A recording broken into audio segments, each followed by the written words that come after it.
Hi, Alan. Well, thank you for that. And I will just say, this is not legal advice. This is legal information. Please don't take any action on what you hear today without getting advice specific to your circumstances first. Thank you.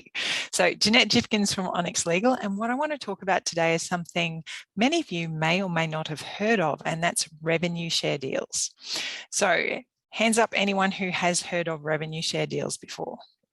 Couple of people. Yeah. Okay. So a revenue share deal is an opportunity to do business.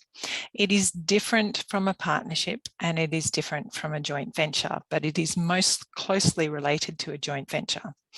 The common way it works is where someone with unique skills and knowledge goes into a relationship with a business that is working really well up to a point, but needs or wants to scale, change, restructure, do something to improve and change for the future. It works best when there's essentially what is a strategic partner, the person with the ideas and the knowledge and the experience to help improve a business, and an operations partner, the person with a business that wants to change and grow, but just doesn't have that knowledge and skills. The way they work is two people come together. It's similar to coaching. It's a way to leverage coaching. So Dave, listen up. So for example, I know an international business coach who runs, I think he's involved in about 8 different revenue share deals, and that comprises about half of his income. And the way it works is he has phenomenal skills and experience, and he's also a very hard taskmaster. He works with people who have businesses that he believes in, that are out there doing something effective and doing it well, but have huge opportunity for growth and scale. He brings in his knowledge, his experience, his networks, and his ability to promote. So the way he puts together a revenue share deal is it's relationship based to start with. Both partners need to trust each other. He comes in and he provides effectively the business coaching behind that, the growth of that business. And that business continues to operate the way they have been, but they also implement the ideas that he has shared with them that they believe will be most effective. And in terms of the way the revenue share, the actual payment side of things works is, for example, there'll be a base revenue. So this business might be making, $500,000 a year before the coach becomes involved. And that's the base revenue. And then revenue share will be calculated either on a per product sale revenue or the business whole of revenue, and it's from the base revenue up. So for example, it might be 10% of whatever they make over base revenue. And it's usually paid on a monthly or a quarterly or an annual basis. Usually monthly or quarterly are the most common I've seen. Most of these agreements are perpetual agreements, so they're never ending. There are provisions that we write into the agreements to allow one or either party to exit on terms. But the opportunity for the business is they don't have to make outlays, they're paying on performance. The opportunity for the coach is you don't have to have ownership, you don't have to have control, you don't have to be involved in the day-to-day in the business, but you can get the benefit of your contribution to that business.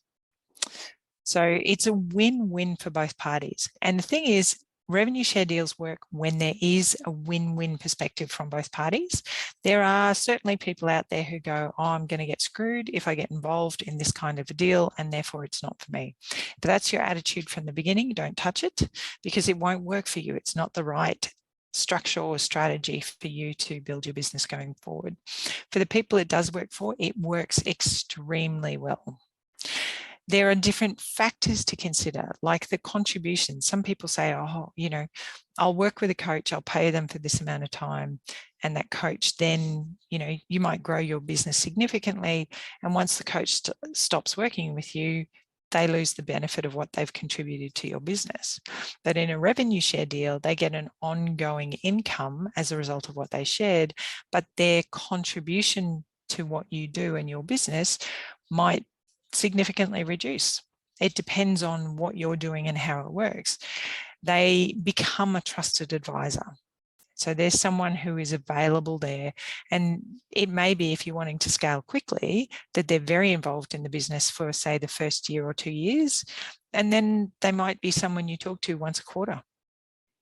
But the benefit is they've got a recurring revenue for all of the time and the effort they put in helping you in the first place, but they're also not interfering with the way you run your business. They're just there to contribute. When it works, it's beautiful. It's just like art. It's just fantastic to see. But again, it's not for everyone, and it does require a great deal of trust on the part of both parties and the right personalities to be involved. So that is something to think about. Alternatives to a revenue share deal are joint ventures. So for example, Dre and Phil, you might go into a joint venture to help build my screen just changed significantly. Dre and Phil, you've got complementary skills. You might go into a joint venture to build a set of websites for a particular industry and set them all up as local business websites and then sell them to local businesses. Because Phil's got the graphic design skills, Dre's got the web dev skills, you can contribute to a venture and build something that both of you can benefit from. So that's a different type of structure. A partnership structure is where the people who come into the partnership both have 100% responsibility for the partnership, whether they know what the other partner is doing or not.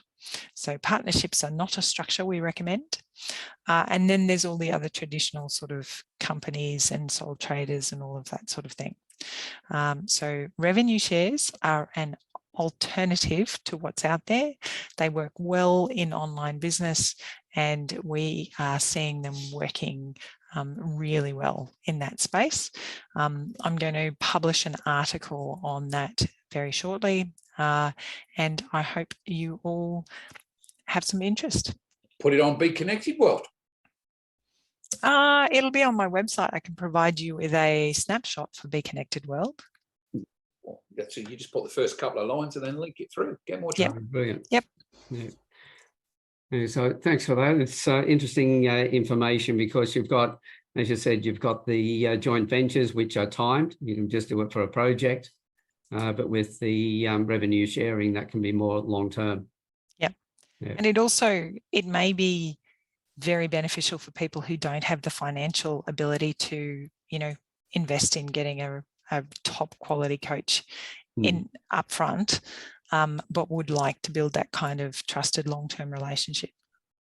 Excellent. Anybody else got any questions? If you have, just put your hand up there, the virtual one, and Jeanette will be able to answer your questions for you. Everybody's still contemplating what it is. There we go, Mark. Can you use this international as well? Yeah, of course. Yeah. Okay. Yep. So if I have somebody in Australia and I'm here in Montreal, we can still do that revenue share. Yep. So I know of one between the UK and Canada that we worked with, another between Hong Kong and Australia, another between New Zealand and the US. So it doesn't really matter where you are in the world. We write provisions in to operationalize the ability to do it internationally. It's not that complicated. Okay. And what is the cost to doing that agreement between the two people? It depends on the work you have to do, of course, but in general, what can you look at as a cost? Okay, so You're looking at a starting cost of about 2,750, and it goes up from there, depending on the level of complexity of what you want. What gives you an idea of what, beautiful. Yeah. Thank you for, Yeah. thanks for That would be Australian dollars, Jeanette. Yes, it would. Yeah. Okay, Stuart. How you doing there? Let's just leave that's what I look like anyway. My video's doing some interesting things today. Thanks, Zoom. But anyway, I've seen this opportunity come forth a number of times. And for us, it goes like this. Oh, look, I think we should enter into a profit sharing arrangement. You do all of the digital work. I've had the idea. Thanks very much. And I always come back and say, thanks, but no thanks. We might sign an NDA. Oh, gee, I could sign an NDA 10 times a day. But it always seems to be code for you do all the work and I'll sit back and take the profit margin. So I think it's always, yes, beware, but they are certainly out there. There are certainly opportunities to do this. Yeah, look, and you would have seen this, and I guess been in the middle of these discussions when there's an imbalance in tasks and roles as well, Jeanette, and probably solved many discussions, shall we say. Well, the situation that you're talking about, Stuart, where you usually prepare them as joint ventures as opposed to revenue share, specifically for the challenges that you're identifying, and that a joint venture gives you the opportunity to very clearly identify roles and responsibilities, and that it's a joint purpose and that people have to contribute equally, or can measure it with their interest in that venture, and that it's for a fixed term, it's not for a long term.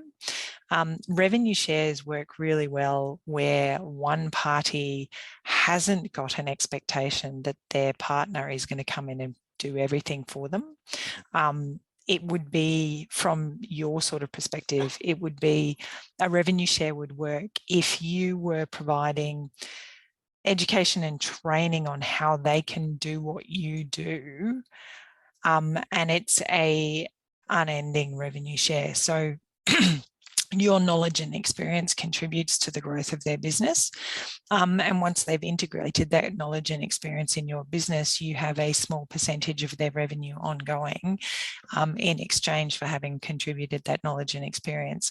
But it wouldn't be you doing the work. It would be you providing the education.